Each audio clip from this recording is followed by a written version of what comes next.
Persona mapping. What is it? Well, it's the basis for understanding who your customer, audience, or user is. It's a way of documenting that so that you can understand how to solve their problems, reach them through messaging, or create a product they're going to want. So I'm going to take you through my new guide and 4 ways to create a persona that fits your needs today on ProjectSkillsMentor.com. A persona is a fictitious person that helps us understand someone else's life, understand what's important to them, how they think, and what they need. So how do you start? Let's look at this chart, which gives you the 6 process steps to understanding a persona. The first one is starting with the goal. Understand how you're going to use this persona. What's the setting? What's the context? Step 2 is define the persona. Understand what's important to them.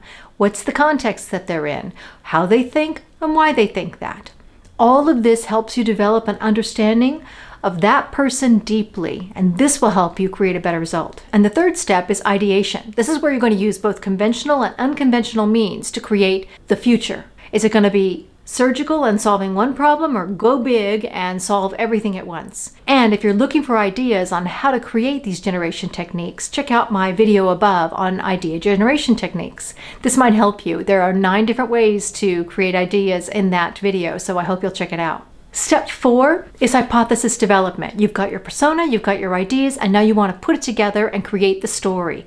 Check if it's real, check if it's sustainable, doable, and also if it's meaningful and impactful to the role. You're going to want to do this by storytelling. So once you've processed your hypothesis, go on to validation. You want to see if this persona is grounded in reality and in the facts. Check the data against this persona and ask the person who represents this persona to validate it. That's the process. Now let's get into creating your persona. The first thing with any persona is to understand who they are and what their role is. And now you're getting into the grit of it. What is the problem? And they might have a lot, so document them all, but then prioritize them. If you want to go big or go home, you can work on all of them, but that's a big bite to take. So I suggest prioritizing and taking 1 or 2 problems and working through those in your persona process, which we'll get into in a minute. What's the world they're living in now? That's their problem. And what do they want? That's their aspiration. And lastly, you'll see this big spot here is for a picture. By drawing a picture with a face, it makes it real. So now let's get into one of the 4 persona detailed structures, and we'll keep our persona map on the wall and refer back to it often because that's our kind of set point. So the first one is design thinking, and that has a quadrant of needs, wants, and thinks, feels. And this is important because what you're trying to do is find out what the person wants and what they actually need, which isn't always the same, but also what they feel and think. And this is really important because great design is emotive.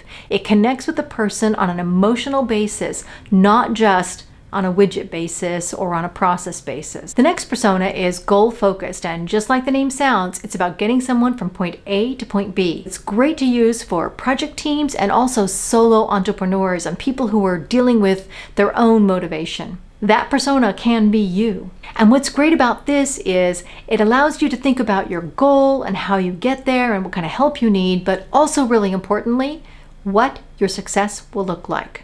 You know, so many people start with a clear vision of their goal, but they don't talk about what success looks like, and that causes failure. Because if you don't know what success looks like, you won't recognize it when you see it, and you won't be able to validate if you've reached your goal. Next is the hero persona, and this works for a couple of different processes, but a big one is storytelling. You have an unlikely person who's given a series of tasks and challenges to overcome, and through personal determination and help from others, they overcome those challenges and are transformed.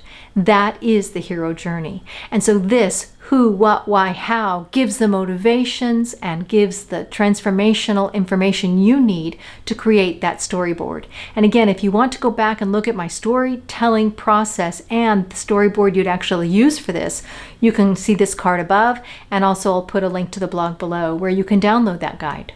The hero persona is great for storytelling. Even if you're not telling a story about a hero specifically, that hero could be your audience. Each member of the audience will see themselves as the hero, and that is so compelling. Anytime you need to share a vision with someone else, think about it in the form of a hero journey. And my last persona model is one of the most underutilized persona models I think that is out there, and that is the interactive persona. And this is important because if you're building a persona as a standalone, that's great to understand it and maybe even solve a problem. But if you want to make it meaningful and sustainable and able to put it in place in a real working environment, understanding the other players involved, or even technology if that's a player, is really important, because you cannot change one person and not have the outcome change another. You can't have a new customer service way of working without having an understanding for what the customer journey looks like and what the supporting documentation or the supporting processes look like. Things have to transform in a way that makes sense to everyone. So that's it. Personas. I hope you found it helpful. Here are 2 more videos I think you'll like about design thinking and idea generation. And I hope to see you next time on ProjectSkillsMentor.com. Bye-bye, everybody.